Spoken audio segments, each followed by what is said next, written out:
नमस्कार. स्टुडिओ संजीवनीमध्ये तुम्हा सगळ्यांचं पुन्हा एकदा मनपूर्वक स्वागत. आज आपण युगंधरा या कादंबरीचा 42वा भाग ऐकणार आहोत. परंतु तत्पूर्वी जर तुम्ही माझ्या व्हिडिओला लाईक केलं नसेल तर लाईक करा, शेअर करा आणि माझ्या चॅनलवर नवीन असाल तर माझ्या चॅनलला नक्की सबस्क्राईब करा आणि सोबतचं बेल आयकॉनही दाबा, ज्यामुळे माझे येणारे नवीन व्हिडिओ सगळ्यात आधी तुम्हाला ऐकायला मिळतील. आता आपण सुरुवात करू. भाग 42. डॉक्टरांच्या अंदाजाप्रमाणे आणि युगाच्या कल्पनेप्रमाणे ताप सकाळी नॉर्मल झाला, पण तासाभरानं पुन्हा चढला. अंग विलक्षण ठणकू लागलं, डोकं दुखू लागलं. मग 2 दिवस ताप नॉर्मल झालाच नाही.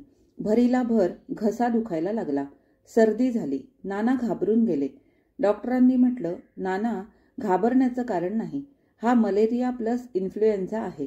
सध्या मिक्स्ड इन्फेक्शनच्या केसेस गावात फार आहेत. त्यांनी इंजेक्शन दिलं. दोन्ही रोगांसाठी औषध गोळ्या दिल्या. युगा तापाच्या ग्लानीत डोळे मिटून पडून होती. मलेरिया आणि फ्ल्यू दोन्ही जोडीनं आहेत म्हणजे रोगाला सुद्धा एकटं राहवत नाही, त्याला सुद्धा कुणी मित्र जोडीदार लागतो. तिला हसू आलं. तिच्या आठवणीत ती खरोखरच कधी आजारी पडली नव्हती. किरकोळ सर्दी पडचं असे, पण असा ताप कधीच नाही. त्यामुळं तिला अशी पडून राहण्याची कधी वेळ आली नव्हती. नाहीतर एरवी या खोलीत ती तशी एकटीच असे, पण आपल्या वाचनात, अभ्यासात, शाळेच्या कामात नित्य मन असल्यामुळं तिला एकटेपणा कधी जाणवत नसे. वेळ कसा जात असे ते कळत सुद्धा नव्हतं. पण गेले 3-4 दिवस बिछाण्यावर पडून राहावं लागल्यामुळे दिवस जाता जात नव्हता.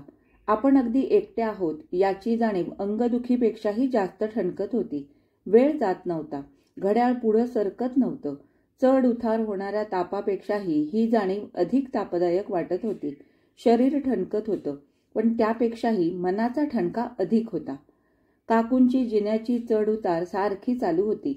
नाना तिच्याजवळ तासनतास बसून राहत. त्यांच्या हातात ज्ञानेश्वरी असे. ज्ञानेश्वरीची पानं उगीचच चाळीत राहत. निर्मला रोज थोडा वेळ येऊन तिच्याजवळ बसून जाई. माईंना कालच कळलं तेव्हा त्याही काल येऊन तिच्याजवळ बराच वेळ बसल्या होत्या. आजही दुपारी येऊन बसल्या होत्या. पण आई मात्र या 3 दिवसात एकदाही वर फिरकली नव्हती. तिनं चौकशीही केली नव्हती. अर्थात मुद्दाम चौकशी करण्याचं तसं कारण नव्हतं. काकू वर जाता येता सगळा रिपोर्ट देत होत्या. माई सांगत होत्या. माई आल्या की ती पांघरून ओढून म्हणे, माझ्यानं जिना चढवत नाही, बरं आहे ना तिचं? आजारीपणात माणसाचं मन विशेष हळवं होतं.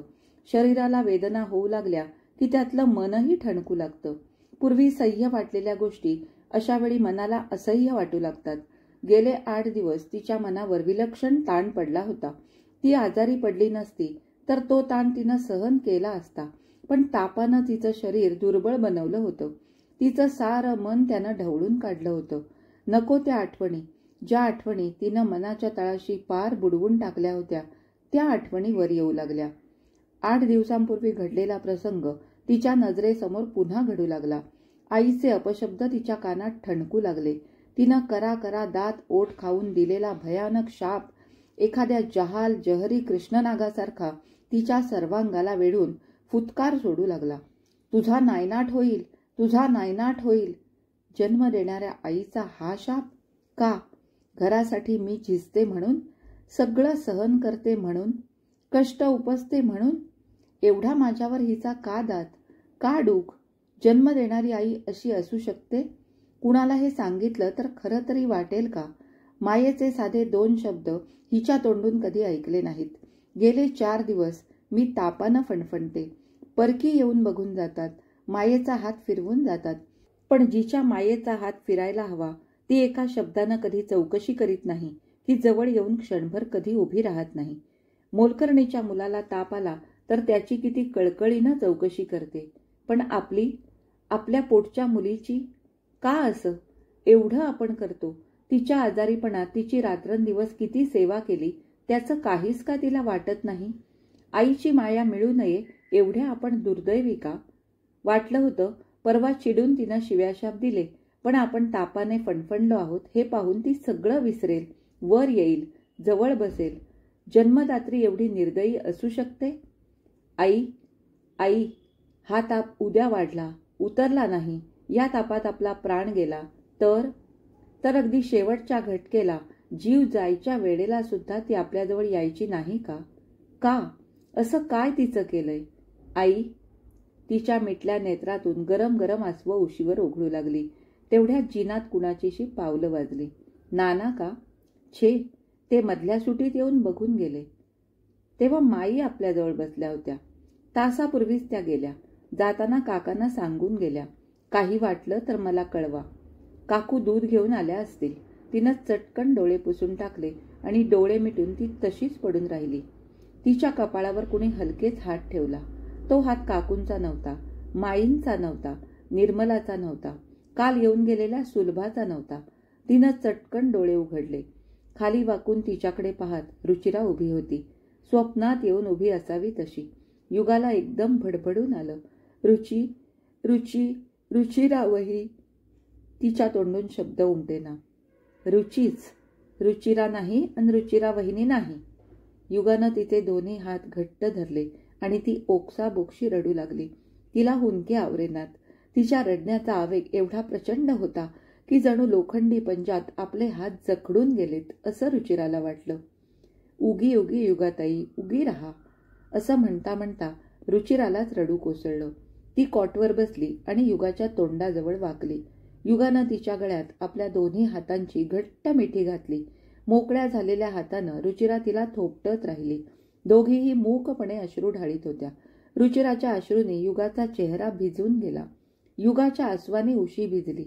थोड्या वेळानं युगाची मिठी सैल झाली. रुचिरानं आपले डोळे टिपले आणि युगाचा चेहरा पुसून काढला.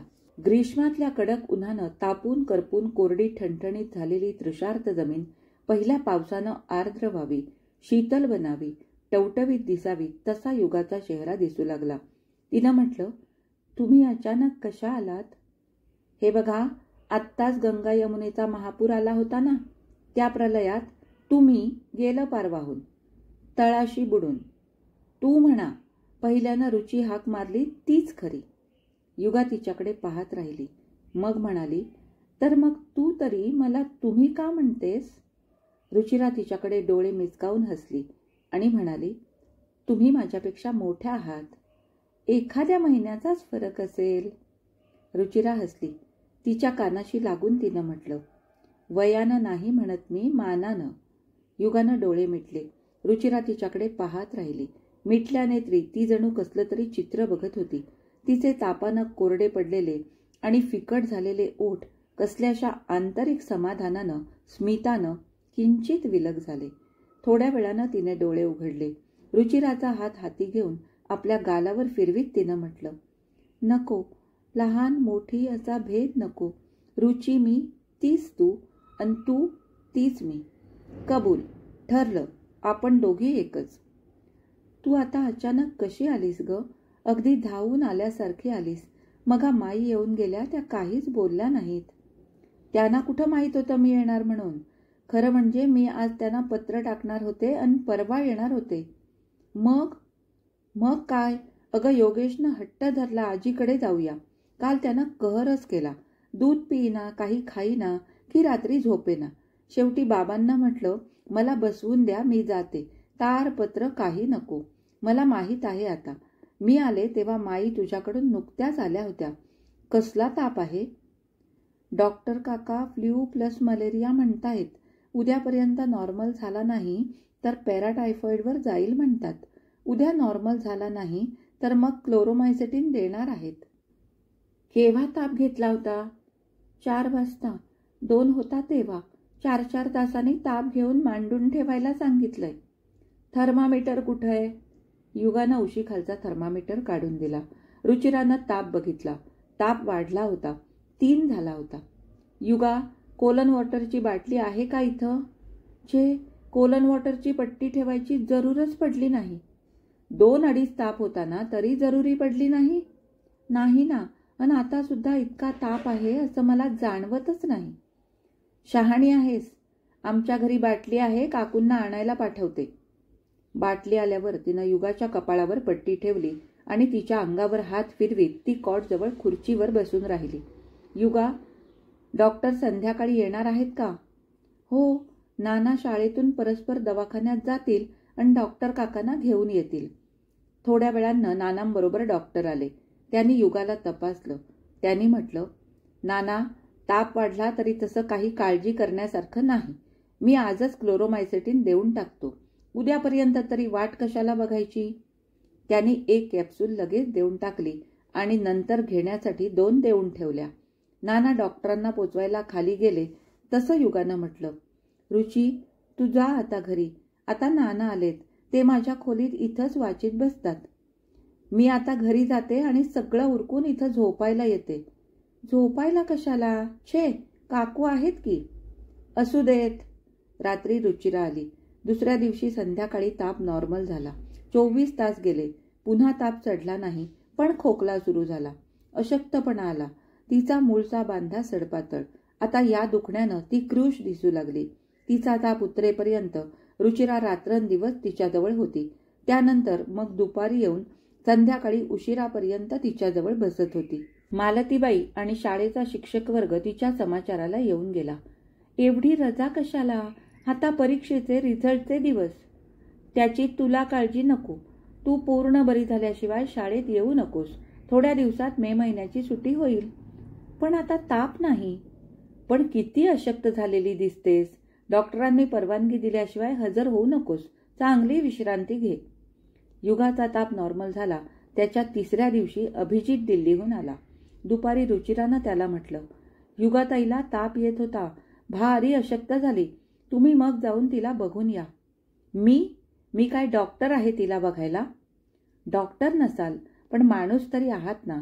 हे काय बोलणं झालं तुमचं?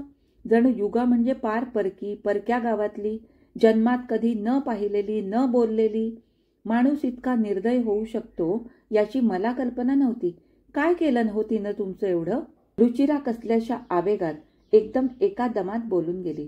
तो अवाक होऊन तिच्याकडे पाहतच राहिला. ही रुचिरा बोलते की युगा बोलते? काय केलंय हो तिनं तुमचं एवढं? काय केलंय रे मी एवढं तुझं? तो निस्तब्ध होऊन आपल्याकडे पाहतो आहे हे तिच्या लक्षात येतात ती चपापली. जवळ जाऊन तिनं अजिजीनं म्हटलं, असं काय बरं करता? शेजार घरी कुणीतरी आजारी असलं तर त्याच्या समाचाराला जाणं हा आपला शेजार धर्म नाही का? आणि युगाताई तर लहानपणापासून या घरात नेहमी वावरलेली आहे.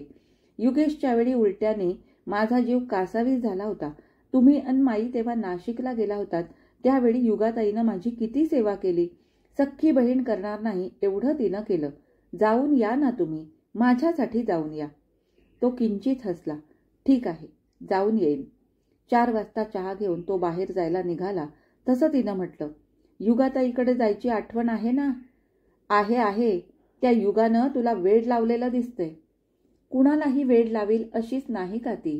अन झटकन ती आत निघून गेली. तो युगाकडे गेला तेव्हा तिची आई आपल्या कॉटवर बसली होती. तो तिच्या कॉटजवळ थांबला. काय मामी, युगाची तब्येत कशी आहे? बरी आहे आता. आणि तुमची प्रकृती काय म्हणते? अरे नगाऱ्याची घाई तिथं टिमकी तुझं काही, अशी अवस्था आहे बाबा. नाना बाहेर गेलेत? वर आहेत, जा वर. तो वर गेला. युगा कॉटवर स्वस्थ पडली होती. पलीकडे खिडकीशी आराम खुर्चीवर नाना बसले होते. हाती असलेल्या पुस्तकातलं युगाला काही वाचून दाखवित होते. त्यांच्या खुर्चीजवळ बैठं स्टूल होतं. त्यावर 2-3 पुस्तकं होती. त्याला पाहताच नानांनी वाचन थांबवलं. ये अभि, दिल्लीहून केव्हा आलास? आज सकाळीच आलो. युगानं कॉटजवळच्या खुर्चीकडे निर्देश करून म्हटलं, बैस ना. तो बसला. तिचा आवाज क्षीण झाला होता. तापानं तिला चांगलीच झोडपून काढलेली दिसत होती. नानांनी पुस्तक मिटून स्टूलावर ठेवलं आणि आराम खुर्ची पुढं ओढून आणली. त्यांनी म्हटलं, पडून युगाचा वेळ जात नाही म्हणून काहीतरी तिला वाचून दाखवतो. आज लायब्ररीतून विवेकानंदांचं चरित्र आणलंय ते वाचून दाखवित होतो. आता ताप नाही ना? गेले 3 दिवस तरी नॉर्मलच राहिलाय. किती दिवस झाले ताप येऊन? ताप असा 5-6 दिवसच होता. पॅराटायफॉइड होता बचावली. मलेरिया अधिक फ्ल्यू होता. फ्ल्यूचा ताप एवढा वाईट की 1 दिवस ताप आला तरी महिन्याची शक्ती घेऊन जातो. असा फ्ल्यूचा लौकिक आहे खरा. बघ ना हिची काय दशा करून सोडली. अभिनं युगाकडे पाहिलं. नानांचं म्हणणं अगदी खरं होतं. युगानं हसून म्हटलं, नानांची आपली उगीचच अतिशयोक्ती. नानांनी म्हटलं, दिल्लीला कसल्या परीक्षेला गेला होतास? तशी खास परीक्षा नव्हती, पण परराष्ट्र खात्यात एक जागा रिकामी होती. त्याच्या इंटरव्ह्यूसाठी पूर्वतयारी करायची होती. अरे वा, परराष्ट्र खात्यात तुला नोकरी मिळते की काय? बहुधा मिळेल असं वाटतं, कारण आमच्या शेखर भैयाची अगदी जोराची खटपट चालली. त्याचा चुलत सासरा अमेरिकेत आपल्या एम्बसीत मोठ्या हुद्द्यावर आहे. गेल्या वर्षापासून भैयाचं चाललंय की इथं दिल्लीला ये. तिथल्या लहान डबक्यात काय राहिलायस? त्याच्या आग्रहामुळं परवा दिल्लीला गेलो होतो, इंटरव्ह्यू देऊन आलो. अरे, शेखरचं म्हणणं बरोबर आहे. चांगला चान्स मिळत असेल तर सोडू नकोस. एवढा मोठा वशिला आहे. अभिनं हसून म्हटलं, चांगलाच मोठा वशिला. आमच्या भैयाजींच्या चाचाजींचा शब्द म्हणजे परवलीचा शब्द. लगेच प्रवेश. मग अभिनंदन, हार्दिक अभिनंदन. नोकरीवर रुजू केव्हा होणार आहेस? ऑर्डर निघायला अजून महिना लागेल. नाना काकूंना चहा सांगण्यासाठी उठले नि जिन्याच्या तोंडाशी गेले. मघापासून त्याचं आणि नानांचंच बोलणं चाललं होतं. ती फक्त ऐकण्याचंच काम करत होती. एवढा तो आपल्या खबरीला आलाय तर आपण त्याच्याशी काही बोलावं असं तिला वाटत होतं. पण काय बोलावं हे तिला समजत नव्हतं. मग काहीतरी बोलायला हवं म्हणून तिनं म्हटलं, अभि, तू आता दिल्लीपर्यंत पोचलास. हा आमच्या रुचिरा वहिनीचा पायगुण बरं का?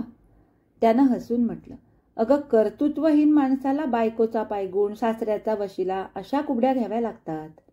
अभि, मी अगदी सरळ मनानं म्हटलं. कुठल्याही वाकड्या अर्थानं म्हटलं नव्हतं. पण तू माझ्या सरळ प्रामाणिक बोलण्यालाही फाटे फोडतोस. तिचा स्वर विलक्षण कातर झाला होता. डोळे भरून आले होते. त्या करुण कातर स्वरानं आणि ओघळत असलेल्या अश्रूने त्याचं मन गलबलून गेलं. त्यानं दिलगिरीच्या स्वरात म्हटलं, आय एम सो सॉरी युगा. I am so sorry, extremely sorry. तुझं मन दुखवावं असा माझा हेतू नव्हता. मी आपलं सहज चेष्टेनं म्हटलं. खरंच सांगतो, तुझ्या गळ्या शपथ. ती खुदकन हसली. क्षणार्ध तिने डोळे मिटून घेतले. मग तिनं हसून म्हटलं, तुझी चेष्टा नेहमीच जीवघेणी असते. तुझ्या लागड बोलण्याची मला लहानपणापासून सवय झाली. आधी लागड बोलायचं आणि मग ते सावरण्यासाठी गळ्याची शपथ घेत राहायचं. तेवढ्यात नाना परत आले. अभिनं म्हटलं, युगा माझ्या कर्तृत्वाची वाखणणी करते. तिला मी म्हटलं, यात माझं कर्तृत्व कुठंय? आमच्या भाईंची खटपट लटपट आणि भाभीजींचा जबरदस्त वशिला, त्यांची वाखाणणी करायला हवी. चहापान संपल्यावर थोड्या वेळानं अभिजित निघाला तसं तिनं नानांना म्हटलं, नाना, तुम्हीही जा ना आता बाहेर. लायब्ररीतून तुमच्या ज्ञानेश्वरी मंडळात जा आणि लवकर घरी येण्याची घाई करू नका. आता मी चांगली बरी झाले. अभिजितच्या पाठोपाठ नानाही गेले. युगा डोळे मिटून स्वस्थ पडली. तुझ्या गळ्या शपथ, युगा, तुझ्या गळ्या शपथ. या शब्दांचा नाद अजून विरला नव्हता. मंदिराच्या गर्भागारात मंत्रोच्चाराचा नाद घुमावा तसा तिच्या अंतर्मनात तो घुमत राहिला होता. गेली 2-3 वर्ष मनावर पडलेला ताण दाब कमी हलके हलके कमी होत पार नाहीसा झाला होता. मन कसं तरल प्रसन्न होऊन गेलं होतं. आता आपल्याविषयी त्याच्या मनात काही राग, काही अढी, कुठल्याही प्रकारचा द्वेष राहिला नाही. अपमानाचा डंख उरला नाही. याची ग्वाही त्या शपथेनं तिला मिळाली होती. मध्यंतरी प्रचंड भिंत बांधून ठेवली होती. त्या भिंतीला एवढा सुद्धा कुठं झरोका त्यानं ठेवला नव्हता. आता आपल्याच हाती त्यानं ती भिंत पाडून टाकली. स्वच्छ सूर्यप्रकाश आला. मोकळी हवा आली. विचारात तरंगता तरंगता तिचा डोळा लागला. दुसऱ्या दिवशी सकाळी रुचिरा आली. हे डब्यात काय घेऊन आलीस? माईंनी सांगितलं, मी करून आणलं. चल लवकर पिऊन टाक. पण काय आहे ते सांग की. Egg emulsion. Egg emulsion? हो, म्हणजे एक कच्चं अंड छान घुसळून ढवळायचं. त्यात ग्लासभर दूध घालायचं. गोडीला साखर, रंगाला केशर, वासाला वेलदोडा, चवीला लवंगपूड. कळलं कळलं, पण कशाला आणलंस? सासूबाईंनी सांगितलं. तिनं लांबट कडीचा डबा उघडून त्यातून भरलेला ग्लास काढला आणि ती युगाच्या कॉटवर बसली. चल उठ, पिऊन टाक. रुची, माझ्यासाठी किती कष्ट घेतेस हे? रुचिरा नुसतं हसली. युगानं दाटल्या स्वरात म्हटलं, रुची, खरं सांगते, तुझे हे उपकार माझ्या हातून जन्मोजन्मी फिटणार नाहीत. रुचिरा खदखदून हसू लागली. रुची, अशी हसतेस काय? मग काय करू? अगं युगाताई, म्हणजे जन्मोजन्मी आपलं हेच नातं राहू दे असं ठासून सांगते आहेस. युगाचा चेहरा लज्जेनं लाल होऊन गेला. तिनं म्हटलं, फाजीलपणा करू नकोस. थोड्या वेळानं तिनं म्हटलं, रुची, काल संध्याकाळी अभि आला होता माझी तब्येत बघायला. असं? मला माहीत नाही. तुला बोलला नाही तो? छे, मला काही सुद्धा बोलले नाहीत हं. मग काय म्हणत होते ते? आम्ही नाही सांगणार. तो तुला काय म्हणत असतो हे मी कधी विचारते का? रुचिरानं तिच्या हातातला रिकामा प्याला घेऊन हसत म्हटलं. असं होय, उद्या मत्सर वाटेल म्हटलं. उद्या ना, बघता येईल. थोड्या वेळानं रुचिरा निघून गेली. 42वा भाग इथेच संपला. आता आपण भेटू युगंधरा कादंबरीच्या 43व्या भागामध्ये. तोपर्यंत मी तुमचा निरोप घेते. धन्यवाद.